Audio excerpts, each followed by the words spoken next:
இறை இயேசுவில் பிரியமுள்ள மாதா தொலைக்காட்சியின் அனைத்து நிகழ்ச்சிகளையும் ஆவலோடு பார்த்து கொண்டிருக்கிற அன்பு நேயர்கள் அனைவருக்கும் இனிய இரவு வணக்கம். இன்று உங்களுடைய வேலைகள் அனைத்தையும் முடித்துவிட்டு உறங்கச் செல்வதற்கு முன்பாக இந்த குட் நைட் டாக் நிகழ்வுக்காக நீங்கள் காத்து கொண்டிருப்பீர்கள் என்று நினைக்கிறேன். இன்றும் ஒரு அருமையான சிந்தனையை தான் நான் உங்களோடு பகிர்ந்து கொள்ள ஆசைப்படுகிறேன். கடவுளால் படைக்கப்பட்ட நாம் ஒவ்வொருவருமே கடவுள் விரும்புகின்ற வாழ்க்கையை வாழ வேண்டும் என்று ஆவல் கொள்கிறோம். ஆனால் நமது பலவீனத்தின் காரணமாக தவறுகள் செய்து இறை அன்பை உணராமல் பல சமயங்களில் வாழ்ந்து கொண்டிருக்கிறோம். அது நமது பலவீனம்தான் என்பதை உணர்ந்து கடவுள் நம்மை நாளும் அவரின் பிள்ளைகளாக ஏற்றுக்கொள்கிறார். ஆனால் நாம் ஏதாவது தவறு செய்துவிட்டால் நாம் தவறு செய்துவிட்டோம் என்ற வருத்தமே இல்லாமல் வாழ்வதுதான் வருத்தத்திற்குரியதாக இருக்கிறது. அத்தகைய மனநிலையை நாம் முற்றிலும் தவிர்த்து வாழ்வோம். எல்லாம் இருந்தும் நிறைவின்றி மகிழ்ச்சியின்றி இருக்கின்ற சூழ்நிலையில்தான் இன்று நாம் நமது வாழ்க்கையை நகர்த்தி கொண்டிருக்கிறோம். அதனை யாராலும் மறுக்க முடியாது. ஆனால் ஒன்றுமில்லாதவர்கள் கூட நிறைவாக இருப்பதை நாம் கண்கூடாக பார்க்கிறோம். நம்மை விட உயர்ந்தது இவ்வுலகில் எதுவும் இல்லை என்பதை பல நேரங்களில் நாம் மறந்து விடுகிறோம். முதலில் நம்மை உற்று நோக்குவோம். நாம் செய்கின்ற தவறுகள் அனைத்துமே சில வருடங்களுக்கு பின்னால் அனுபவமாகும். நாம் பெற்றுக்கொண்ட அனுபவங்கள் ஒவ்வொன்றும் வெற்றியை கொடுக்கும். தவறுகள் பெரியனவோ சிறியனவோ அவற்றை சரி செய்து கொள்ள முடிகிறது என்றால் அதுவே வெற்றி என்ற பூட்டை திறக்கும் சாவியாகும் என்பதை உணர்ந்து கொண்டு நமது தவறுகளை ஏற்றுக்கொண்டு அதிலிருந்து திருந்தி வாழ முயல்வோம். நமது எண்ணத்தையும் செயலையும் இணைத்து அதில் உயர்வு காண்போம். தவறுகளை உணர்ந்து திருந்தி ஆண்டவருக்கு உகந்த வாழ்க்கையை வாழ்வோம். அப்போதுதான் இறை அருளும் ஆசீரும் நமக்கு நிறைவாக கிடைக்கும் என்பதை உணர்ந்து கொள்வோம். அரசன் ஒருவன் இருந்தான். தன்னுடைய ஆட்சி காலத்தில் மக்கள் அனைவரும் சுதந்திரமாகவும் பயமில்லாமலும் வாழ வேண்டும் என்று விரும்பினான். எந்த நேரத்திலும் மக்கள் அரசனை சந்திக்கலாம் என்று அறிவிக்கப்பட்டிருந்தது. பெரியவர் ஒருவர் அரசனிடம் வந்து, அரசே, நாட்டில் திருடர்களின் பயம் அதிகமாயிருக்கிறது, மக்கள் பயத்தோடு வாழ்ந்து கொண்டிருக்கிறார்கள் என்றார். திருடுகிறவர்களுடைய 2 கைகளும் வெட்டி துண்டிக்கப்படும் என்ற புதிய ஆணை பிறப்பிக்கப்பட்டது. அதன் பிறகு நாட்டில் திருடுகிற குற்றம் குறைந்திருந்தது. ஒரு நாள் பாட்டி ஒருவர் அரசனிடம் வந்து, அரசே, நான் ஒரு ஆடு வளர்த்து வந்தேன். கடந்த இரவு என்னுடைய ஆடு திருடு போய்விட்டது என்று முறையிட்டு அழுதாள். அரசன் படை வீரர்களை அழைத்து ஆடு திருடிய திருடனை தேடிப்பிடித்து கொண்டு வரும்படி கட்டளையிட்டான். அவர்கள் திருடனை கண்டுபிடித்து அழைத்து வந்து அரசன் முன்பாக நிறுத்தினார்கள். திருடனுடைய 2 கைகளையும் வெட்டும்படி கட்டளை பிறப்பிக்கப்பட்டது. அப்போது திருடன் அரசன் முன்பாக மண்டியிட்டு, அரசே, எனது கைகள் வெட்டப்படும் முன்பாக என்னிடமுள்ள ஒரு மாய மந்திர சக்தியை செய்து காட்ட அனுமதிக்க வேண்டும் என்று வேண்டினான். அனுமதி கொடுக்கப்பட்டது. என்னிடம் மாங்கொட்டை ஒன்றை கொடுத்தால் அதை தரையில் போட்டவுடன் அது முளைத்து பெரிய மரமாக வளர்ந்து 1 மணி நேரத்தில் நிறைய மாங்காய்களை கொடுக்கும் என்றான். உடனே மாங்கொட்டை ஒன்று கொண்டு வரப்பட்டது. திருடன் ஒரு நிபந்தனை விதித்தான். இந்த மாங்கொட்டையை திருட்டே செய்யாதவர்கள் கைகளால் தான் தரையில் போட வேண்டும், அப்போதுதான் அது முளைக்கும். எனது கைகள் திருட்டு கைகள். எனவே இங்கு நிற்கிறவர்களில் இதுவரை திருட்டே செய்யாதவர்கள் இருந்தால் முன்வந்து அவர்களது கையால் இந்த மாங்கொட்டையை தரையில் உள்ள குழியில் போடட்டும் என்றான். ஆனால் ஒருவர் கூட முன்வரவில்லை. அப்போது திருடன், நான் ஒரு திருடன் தான், என்னை போன்று நீங்கள் அனைவருமே திருடர்கள் தான் என்று கூறி தன்னுடைய புத்திசாலித்தனத்தை வெளிப்படுத்தி தண்டனையிலிருந்து தப்பித்து விட்டான். இப்படிப்பட்ட தவறுகளிலிருந்து தப்பித்துக் கொள்ளும் மனிதர்களாக நாம் வாழாதவாறு பார்த்து கொள்வோம். நல்ல மனிதர்களாக நமது தவறுகளை ஏற்றுக்கொண்டு அதிலிருந்து திருந்தி வாழ முயற்சி செய்வோம். இன்றைய தினத்தை எடுத்துக்கொள்வோம். இந்த நாள் முழுவதும் நாம் நமது தவறுகளை உணர்ந்து அதிலிருந்து திருந்தி வாழ முயற்சி செய்தோமா என்று யோசித்து பார்ப்போம். மேலும் இந்த நாளில் நமது செயல்பாடுகள் எப்படிப்பட்டதாக இருந்தது என்று நம்மையே நாம் கேட்டு பார்ப்போம்.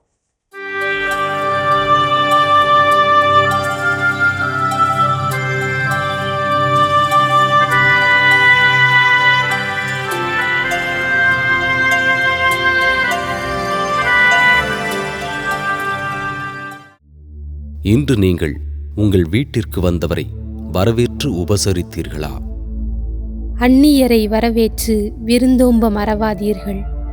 இவ்வாறு விருந்தோம்பியதால் சிலர் தாங்கள் அறியாமலே வானதூதர்களை மகிழ்ச்சிப்படுத்தியதுண்டு. இன்று நீங்கள் அளவுக்கதிகமான பொருளாசை கொண்டு வாழ்ந்தீர்களா? பொருளாசையை விலக்கி வாழுங்கள். உள்ளதே போதும் என்றிருங்கள். ஏனெனில் நான் ஒருபோதும் உன்னை கைவிட மாட்டேன், உன்னை விட்டு விலக மாட்டேன் என்று கடவுள் கூறியிருக்கிறார். இன்று நீங்கள் வேலை செய்யும் இடத்தில் தலைவர்களுக்கு கீழ்ப்படிந்து நடந்தீர்களா? உங்கள் தலைவர்களுக்கு கீழ்ப்படியுங்கள், அவர்களுக்கு பணிந்திருங்கள். அவர்கள் உங்களை பற்றி கணக்கு கொடுக்க வேண்டியிருப்பதால் உங்கள் நலனில் விழிப்பாயிருக்கிறார்கள். இன்று நாம் இறைவனுக்கு ஏற்புடைய செயல்களை செய்திருந்தாலும் சில நேரங்களில் இறைவனுக்கு எதிராகவும் செயல்பட்டு பாவத்தில் விழுந்திருப்போம். அத்தகைய தருணங்களுக்காக மனம் வருந்தி மன்னிப்பு வேண்டி மனத்துயர் மன்றாட்டை ஜெபிப்போம்.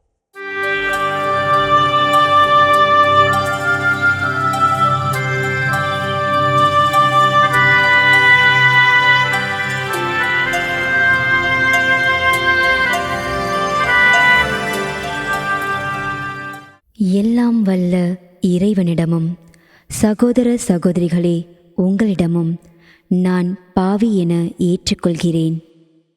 ஏனெனில் என் சிந்தனையாலும் சொல்லாலும் செயலாலும் கடமையில் தவறியதாலும் பாவங்கள் பல செய்தேன். என் பாவமே, என் பாவமே, என் பெரும் பாவமே. ஆகையால் எப்போதும் கன்னியான புனித மரியாவையும் வானதூதர் புனிதர் அனைவரையும் சகோதர சகோதரிகளே உங்களையும் நம் இறைவனாகிய ஆண்டவரிடம் எனக்காக வேண்டிக்கொள்ள மன்றாடுகிறேன். ஆமேன். மனத்துயர் மன்றாட்டை ஜெபித்ததன் வழியாக இறைவனிடமிருந்து மன்னிப்பை பெற்றிருப்போம் என்ற நம்பிக்கையோடு இறை வேண்டலில் இணைவோம்.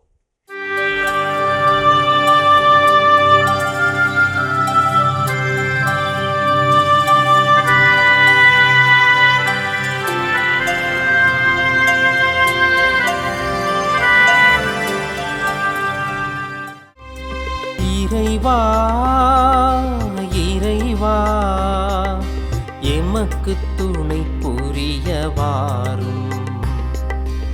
ஆண்டவரே எமக்கு துணை புரிய விரைந்து வாரும். தந்தைக்கும் மகனுக்கும் தூய ஆவியாருக்கும் மாட்சி உண்டாவதாக. தொடக்கத்தில் இருந்தது போல் இப்பொழுதும் எப்பொழுதும் என்றென்றும் இருப்பதாக. ஆமென்.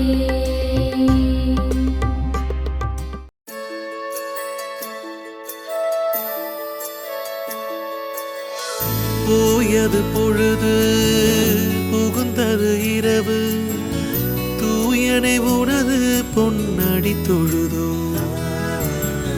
நேயமையெல்லாம் ஏதமும் நீக்கி நீயமையாண்டு காத்தருளையா. கனவுகள் துயில் வழி காணுதல் வேண்டாம், கனவிருள் பூதமும் கண்ணுரல் வேண்டாம். சினமுறு பகைவர் முரணலாம் வெல்வார், ஈனமும் உடலில் அணுகிடாது அருள்வார்.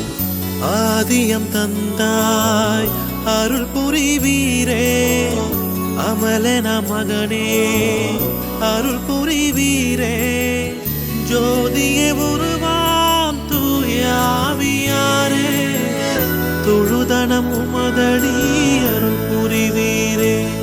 ஆமென் ஆமென் ஆமென்.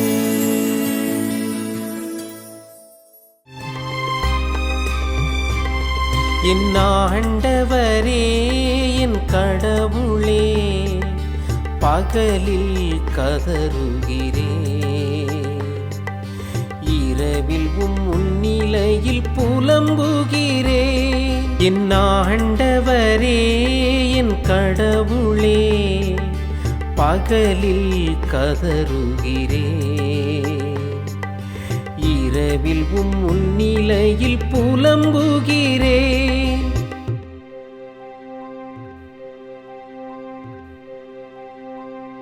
ஆண்டவரே என் மீட்பின் இறைவா, பகலில் நான் கதறுகிறேன், இரவில் உமது முன்னிலையில் புலம்புகின்றேன். என் மன்றாட்டு திருமுன் வருவதாக, என் கூக்குரலுக்கு செவி சாய்த்தருளும். ஏனெனில் என் உள்ளம் துன்பத்தால் நிறைந்துள்ளது, என் உயிர் பாதாளத்தை நெருங்கிவிட்டது. படுகுழிக்குள் இறங்குவோருள் ஒருவராக நானும் கணிக்கப்படுகின்றேன். வலுவற்ற மனிதர் போலானே.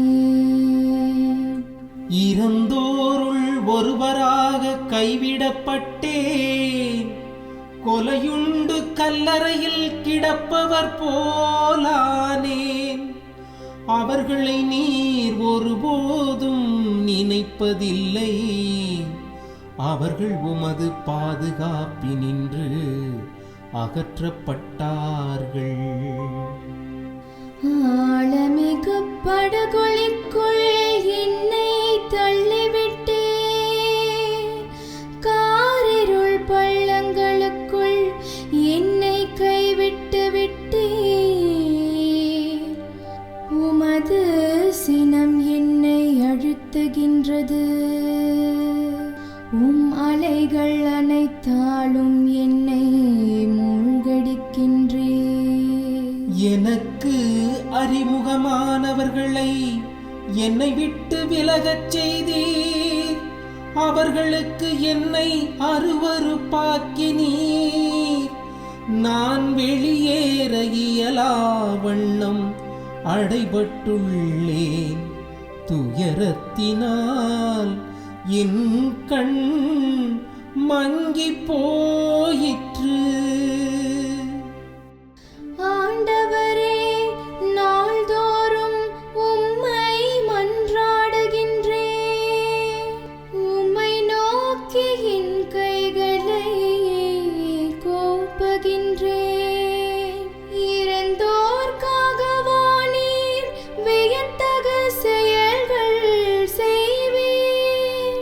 கீழுலகின் நாவிகள் எழுந்து உம்மை புகழுமோ? கல்லறையில் உமது பேரன்பு எடுத்துரைக்கப்படுமா? பாதாளத்தில் உமது சொல்லுறுதி அறிவிக்கப்படுமா? இருட்டினில் அரும் செயல்கள் அறியப்படுமா? மறதி உலகில் நீதி நேரி உணரப்படுமா? ஆண்டவரே, நானோ உம்மை நோக்கி கதறுகின்றேன், காலையில் உம்மை நோக்கி மன்றாடுகின்றேன். ஆண்டவரே, என்னை ஏன் தள்ளிவிடுகின்றீர்?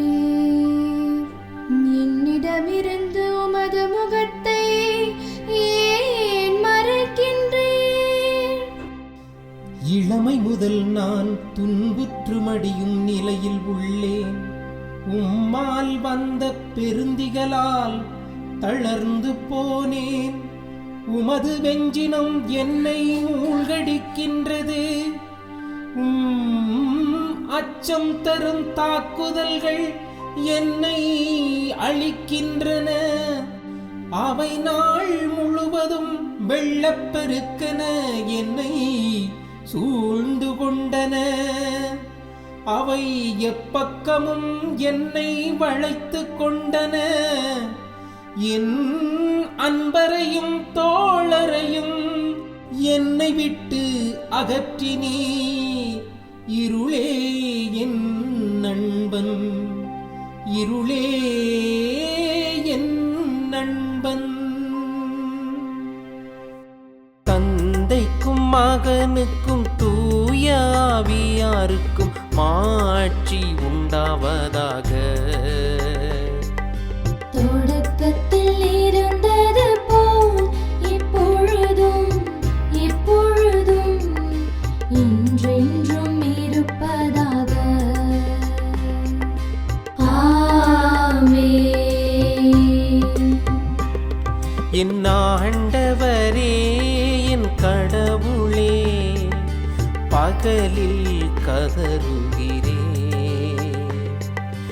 இரவில் முன்னிலையில் புலம்புகிறேன். என் ஆண்டவரே, என் கடவுளே, பகலில் கதறுகிறேன், இரவிலும் முன்னிலையில் புலம்புகிறேன். இறைவனின் உடனிருப்பு இந்த இரவு பொழுதிலும் நம்மை பாதுகாத்து வழிநடத்தும் என்ற நம்பிக்கையை இறை வேண்டலின் வழியாக பெற்றுக்கொண்ட நாம் இப்போது நாளைய நற்செய்தி வாசகத்திற்கு செவிமடுப்போம்.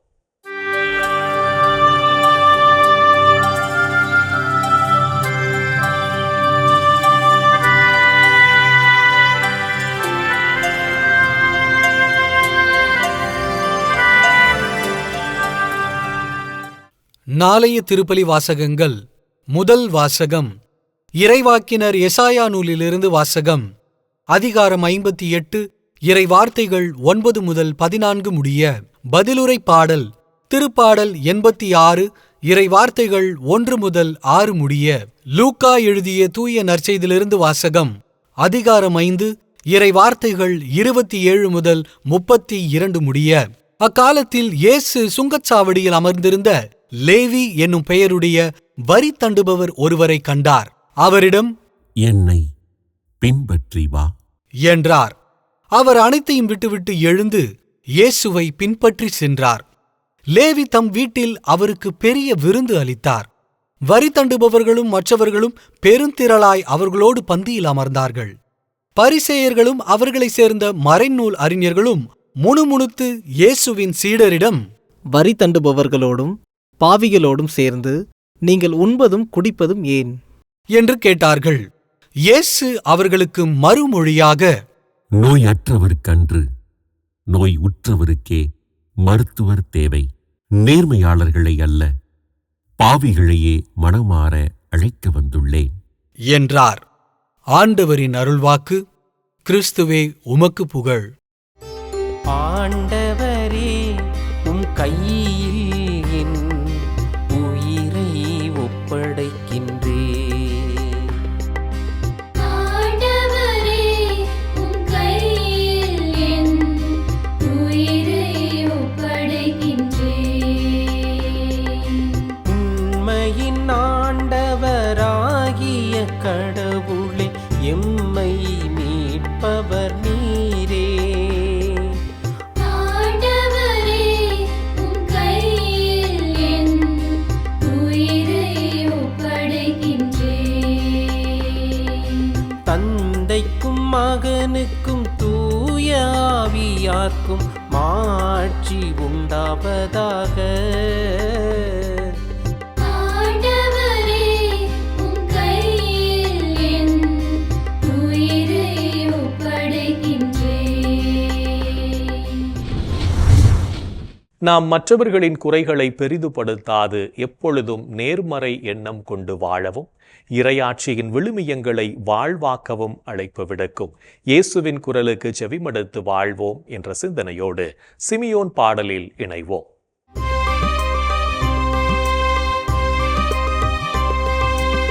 ஆண்டவரே, ஆண்டவரே, நாங்கள் விழித்திருக்கும் போது எங்களை காத்தருளும். நாங்கள் தூங்கும் போது எங்களை பாதுகாத்தருளும். இதனால் கிறிஸ்துவோடு விழித்திருப்போம் இளைப்பாறுவோம், அவரோடு அமைதியில் இளைப்பாறுவோம், இளைப்பாறுவோம்.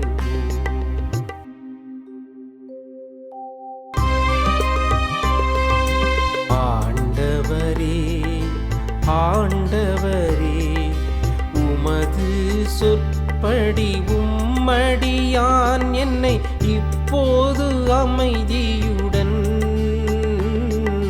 போகச் செய்கின்றீர்.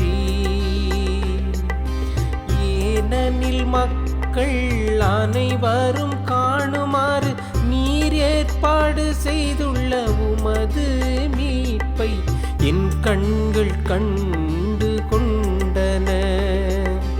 இம்மீட்பே பிற இனத்தாருக்கு வெளிப்பாடு அருளும் மொழி. இதுவேவும் மக்களாகிய இஸ்ராயேலுக்கு பெருமை, இஸ்ராயேலுக்கு பெருமை, இஸ்ராயேலுக்கு பெருமை. தந்தைக்கும் மகனுக்கும் தூய ஆவியாருக்கும் மாட்சி உண்டாவதாக. தொடக்கத்தில் இருந்தது போல் இப்பொழுதும் எப்பொழுதும் என்றென்றும் இருப்பதாக. ஆமென்.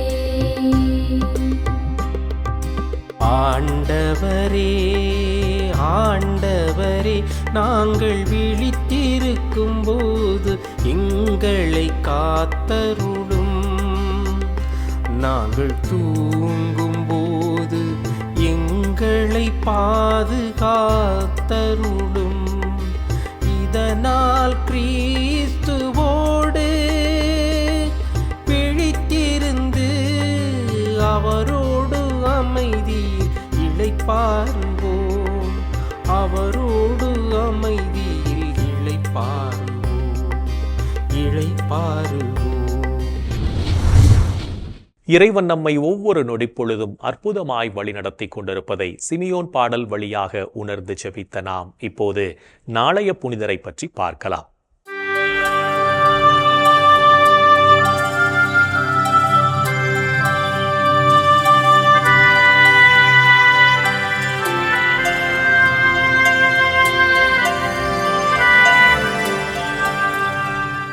பிப்ரவரி 21 புனித பீட்டர் தமியான். இத்தாலி நாட்டின் ராவென்னாவில் கிபி 1007ஆம் ஆண்டு 2 சகோதரர்களுடன் பிறந்தார் பீட்டர் தமியான். சிறுவயதில் பெற்றோரை இழந்ததால் தன் மூத்த சகோதரர் வீட்டில் பன்றிகளை மேய்த்து வளர்ந்தார். தன் இளைய சகோதரரும் அருட்தந்தையருமான தமியானிடம் தஞ்சமடைந்து பட்டங்கள் பெற்று பேராசிரியராக பணியாற்றினார். குருவாக விருப்பம் கொண்ட இவர் கிபி 1035ஆம் ஆண்டு பெனடிக்டின் துறவற சபையினில் சேர்ந்து குருவாக அருட்பொழிவு பெற்றார். கிபி 1043ஆம் ஆண்டு பெனடிக்டின் துறவற சபையின் தலைவராக தேர்ந்தெடுக்கப்பட்டு பல்வேறு இடங்களுக்கு சபையினை விரிவுபடுத்தினார். பாவ மன்னிப்பிற்கு பணம் பெறும் முறையினை எதிர்த்த தந்தை பீட்டர் தமியான் கிபி 1047ஆம் ஆண்டு அதற்கு முற்றுப்புள்ளி வைத்து பாவ மன்னிப்பின் புனித தன்மையினை குருக்களுக்கு உணர்த்தினார். கிபி 1057ஆம் ஆண்டு திருத்தந்தை 9ஆம் ஸ்டீஃபனால் ஆயராகவும் கர்தினாலாகவும் திருநிலைப்படுத்தப்பட்டு இறையரசின் பணிகளை செம்மையோடு செய்தார். கிபி 1072ஆம் ஆண்டு திருத்தந்தை 1ஆம் நிக்கோலஸின் தூதராக ராவென்னா செல்லும் வழியில் நோயுற்று பிப்ரவரி 21ஆம் நாள் இறைவனடி சேர்ந்தார். திருத்தந்தை 12ஆம் சிங்கராயர் கிபி 1823ஆம் ஆண்டு ஆயர் பீட்டர் தமியானை புனிதராக உயர்த்தி கிபி 1828ஆம் ஆண்டு திருச்சபையின் மறை வல்லுனராக அறிவித்தார். புனித பீட்டர் தமியானின் திருவிழாவினை கொண்டாடுகிற நாம் பாவ மன்னிப்பின் புனித தன்மையினை உணர்ந்து பாவங்களை அறிக்கையிட்டு பாவத்தில் விழாமல் இருப்பதற்கு ஜெபிப்போம். புனிதர்கள் ஒவ்வொருவரும் தங்களது வாழ்க்கையின் மூலம் இறைவனுக்கு சான்று பகிர்ந்து வாழ்ந்தவர்கள் என்பதை உணர்ந்தவர்களாய் நாமும் அவர்கள் வழியில் வாழ்ந்து இறை வழியில் பயணிப்போம் என்ற நம்பிக்கையோடு நாளைய தினம் நாம் ஏதாவது ஒரு இறை வார்த்தையை மற்றவர்களுக்கு எடுத்து கூறுவோம்.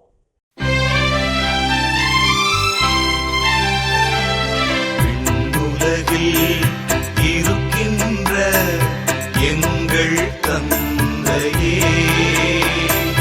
உமது பெயர் தூயதென போற்றப் பெறுக.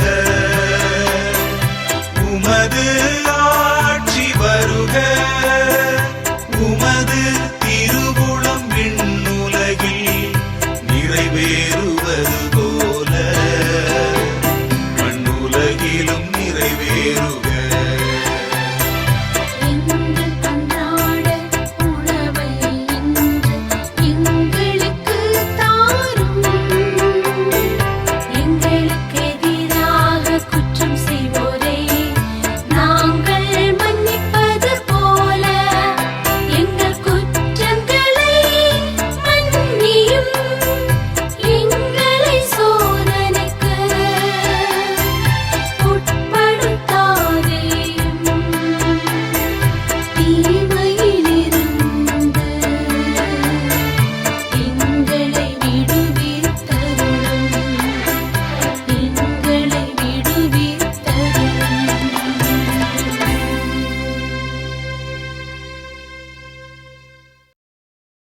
என் அன்புக்குரிய சகோதர சகோதரிகளே, கடவுள் எவ்வளவு அற்புதமாக இன்றைய தினத்தில் நம்மை வழிநடத்தி இருக்கிறார்.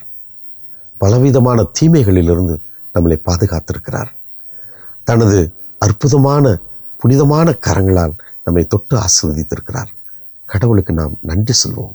இன்றைய தினத்தில் நமது தாய் நாட்டையும் நம்மையும் பாதுகாப்பதற்காக வெயிலென்றும் புயலென்றும் பனியென்றும் பாராமல் பணி செய்கின்ற நமது இராணுவ வீர சகோதர சகோதரர்களுக்கு ஆட்சேபிப்போம். எங்கள் அன்பை உருவான ஆண்டவரே, இதோ இந்த நாளிலே எங்களது தாய் நாட்டிற்காகவும் எங்களுக்காகவும் எங்கதோ கண்காணாத இடங்களிலெல்லாம் எங்களது தாய் நாட்டினுடைய எல்லை பகுதிகளிலே மழை, வெயில், புயல், பனி என்று பாராமல் இரவு பகலாக கண்ணயராது பணி செய்து கொண்டிருக்கின்ற எம் இராணுவத்தை சார்ந்த சகோதர சகோதரிகளுக்கு ஆட்சேபிக்கிறோம். ஆண்டவரே, இவர்களை எல்லாம் நீர் ஆசீர்வதியும். ஆண்டவரே, இவருடைய தியாகத்தை ஆசீர்வதியும். இவருடைய சேவைகளுக்காக, இவருடைய குழந்தைகளுக்காக, இவருடைய குடும்பங்களுக்காக நான் ஜெபிக்கிறோம். ஆண்டவரே இயேசுவே, இதோ இவருடைய குடும்பங்களை எல்லாம் நீர் நிறைவாக ஆசீர்வதியும். ஆண்டவரே, இந்த இராணுவ வீரர்களுக்கு தேவையான எல்லா விதமான தைரியத்தையும் நீர் மனவளத்தையும் கொடுத்துள்ளும். ஆண்டவரே, இவர்களை எல்லா விதமான ஆசீர்வாதங்களால் நீர் நிரப்ப வேண்டும் என்ற நேரத்தில் நாங்கள் கேட்கிறோம். எங்கள் அன்பு தாயே, ஆரோக்கிய அன்னையே, உமது பிள்ளைகள் இவர்கள் மேல் என்றும் இரக்கமாயிருந்து இவர்களுக்காக பரிந்து பேசுங்கள் அம்மா. இந்த ஜபங்களெல்லாம் எங்கள் ஆண்டவராகிய இயேசுவே உமது வல்லமையான திருநாமத்தின் வழியாக உம்மை கெஞ்சி மன்றாடுகிறோம். ஆமென். என்று வாழும் உயிருள்ள இறைவன் தந்தை, மகன், தூய ஆவியார் நாம் அனைவரையும் நிறைவாக ஆசீர்வதிப்பாராக. ஆமென். இந்த ஜெபத்தின் வழியாக இறை அன்பிலும் அரவணைப்பிலும் நாம் நலமோடு வாழ்ந்து கொண்டிருக்கிறோம் என்பதை உணர்ந்திருப்போம். இறை ஆற்றலும் வல்லமையும் என்றும் நம்மில் தங்கும். அன்னை மரியாவும் நமக்கு உதவிகள் செய்வார் என்ற நம்பிக்கையோடு அவரின் துணை வேண்டி இந்த நிகழ்ச்சியை நிறைவு செய்யலாம். Good night.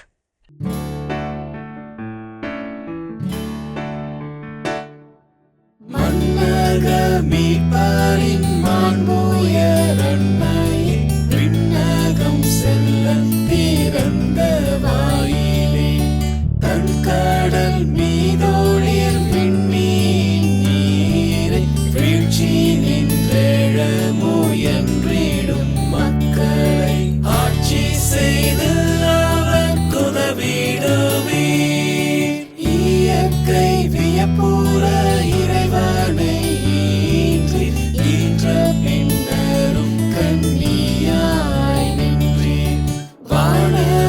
கபிரியேல்